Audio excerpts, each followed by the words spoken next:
They are three people that are using their platforms to create community with families across the country and across the world. They're also parents of children living in a digital age, and we're very, very honored and thrilled that they're here. So please welcome to the stage, if you wouldn't mind, Prince Harry and Meghan, the Duke and Duchess of Sussex, and the United States Surgeon General, Dr. Vivek Murthy.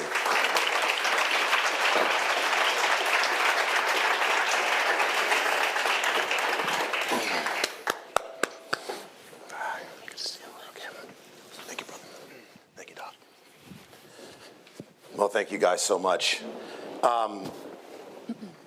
Prince Harry, let's start with you. If you could just have a drink of water, please.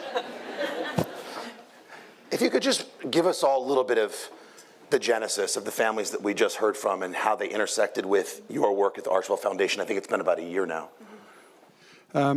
Thanks for starting with me. Thank you.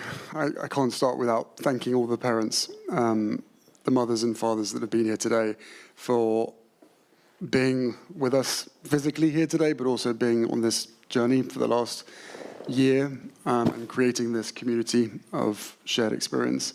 We know it's not hard. We know it's not easy for you guys to be here, so thank you very much. In answer to your question, Carson, if I can answer it, I think once we started to realize how many people, how many families, how many parents there were in the US, but also around the world, that have suffered the greatest loss, we've quickly realized that there was no one really in this space bringing them together. And yes, a huge part of this is to be working with Matthew and his team towards sort of the ultimate solution. But at the same time, bringing these parents together through Zoom was something which we knew it was needed, but then to see the impact and the effect that it was having on every single one of them, and to know that they didn't have prior opportunity or space to be able to learn that they are not the only person, that they're not alone in this. Ryan's sitting there, he's a chicken farmer, he's wearing ostrich boots, and he lives in the middle of nowhere. And yet as a parent, he's somehow expected to navigate his way around social media for his kids.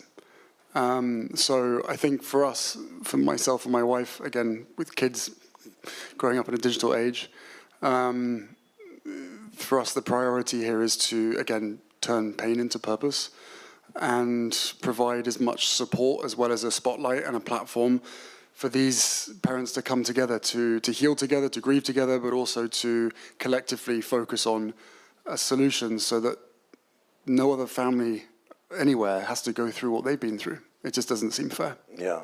And Meghan, what was your reaction to the last hour? These are families whose stories you've known for about a year, but if you just sat there as a mom, I wondered what was going through your mind. Yeah, thank you for asking and also for being here with us.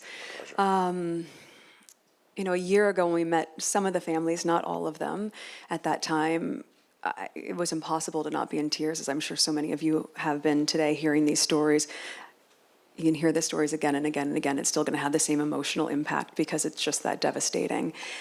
And as parents, though our kids are really young, they're 2.5 and 4.5, but social media is not going away. And look, I think by design, there is an entry point that's supposed to be positive and creating community. And something has devolved, and there's no way to hear that and not try to help these families have their stories be heard. My husband and I often say, if there's going to be so much focus on what we're doing, then to try to focus on what we're focusing on, because their stories are what matter. And trying to safeguard so many other families from experiencing this level of pain. So for us, it's just, what is the solution? What can we do behind the scenes? What do we continue to do behind the scenes? How can we work with professionals and experts to really figure out, in knowing this is not going away, how do we make it safer, better, more positive, so that whether someone is losing a child or almost losing a child, those are some of the other stories we've heard, right? That, if a young girl's going on looking for healthy recipes, but an algorithm starts giving her nothing but thinspiration and anorexia, and she's hospitalized as a result of that, There are so many twists and turns that can be avoided. So we're hoping to be part of that solution, all of us together as a community. Dr. Morthy, you put out an advisory since you've been Surgeon General about mental health as it pertains to the youth. In May, you revised that and added sort of the social media impact on youth. I wondered, what are you hearing from parents across the country?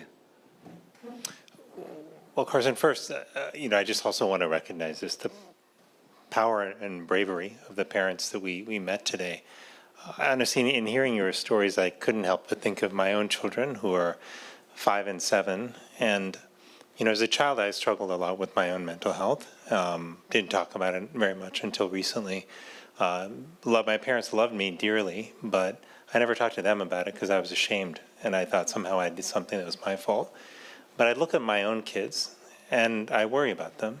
And I know despite being, a dad who's admittedly overprotective, and despite wanting to do everything I can for my kids, I know that I can't do it alone, that none of us as parents can protect our kids fully from the harms that are out there, can arm them with the tools and the strengths they need. We need each other. We need to be in an environment that's supporting the well-being of our kids, not detracting from it. And I just feel that what has happened that is so profoundly wrong here is that we have placed the entire burden of managing a rapidly evolving technology in social media that few people fully understand, that are designed by the best designers and product engineers in the world. And we put the entire burden of managing that on parents and kids. And I'll tell you that pitting the best designers in the world against our kids and parents, that is the definition of an unfair fight. And that's what we find ourselves contending with. I also just want to say that what was beautiful that was on display today was just the power of community, and how even in our deepest and darkest moments, and sometimes especially in those moments, we can help each other heal through our friendship, through our love and support. And that was so heartwarming to see just such beautiful examples of that today. I mean, it wouldn't have been possible without the Duke and the Duchess, without Harry and Meghan creating and building this beautiful community. But it's what we need more of today, because there are a lot of people struggling. And I'll tell you, I have the privilege of traveling around the country and meeting parents and talking to young people all across America. And so often they'll tell me about their struggles with their kids' mental health, but they'll almost say it in hushed tones because they think that they're the only ones who are struggling, or they'll think that, it's a reflection on their parenting, that somehow they failed as a parent because their kids are struggling. And I suspect that many of us may have felt that way in this room and who are watching from afar. But that's what happens when we're not supporting one another, we're not able to be open with one another, when we're not talking to each other. And so part of this effort to address the mental health crisis that we are in, and I use that word intentionally because it is a crisis. The word crisis gets applied to so many things today. But when you have nearly 3/4 of young people saying that they're struggling with loneliness, when you have a 57% increase in the suicide rate in the 10 years preceding the pandemic, when you have 1 in 3 high school girls saying that they seriously have considered taking their own life, that is a crisis. And I think that the true measure of a society is how well it takes care of and protects its young people. And by that measure, we have a lot of work to do right by kids and to do right by their parents. That's why I issued the Surgeon General advisories on youth mental health and on social media and youth mental health, because I think that not just as Surgeon General, but as a dad, I can't think of something that's more important for us to focus our attention and time and energy on. And frankly, especially when it comes to social media, we've taken too long to act. We have let down our kids and our parents. That's got to change now.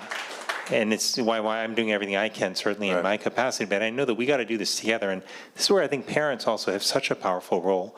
We were earlier today talking about MAD, an organization many of you may remember, Mothers Against Drunk Driving.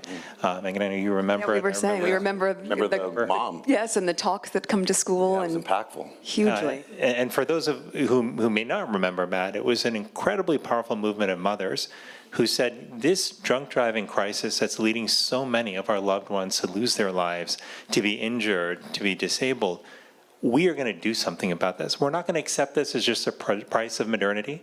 We're not going to say, well, when automobiles come on the scene, well, we just have to accept this as a cost. They said the cost is too high, and we are going to do something about it. And that is what I think parents have the power to help us do today. They shouldn't have to take this entire burden on their own, but I know and I have seen firsthand that when parents use their voices, when they come together to call for change and to push for change, there are few voices that have the moral clarity and the strength that they do, and we need them more than ever.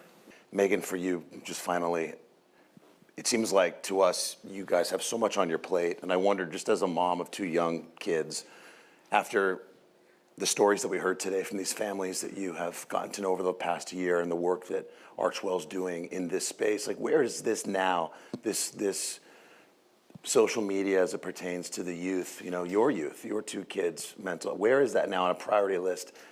Not as a kick-ass woman, but as a mom. Excuse my French. Thank you. Being a mom is the most important thing in my entire life. And outside, of course, being a wife to this one.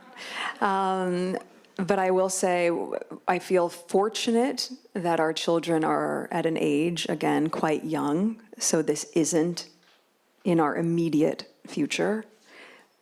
But I also feel frightened by how it's continuing to change, and this will be in front of us. As they say, being a parent, the days are long, but the years are short.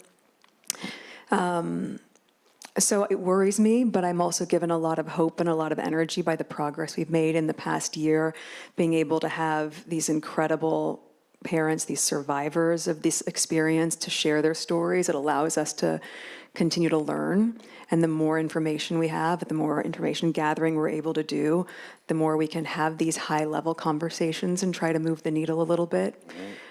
I just think anyone who's a parent, and by the way, even if you're not a parent, you see your friends affected, you see adults who are affected by this. Everyone now is affected by the online world and social media, some more than others. But we all just want to feel safe.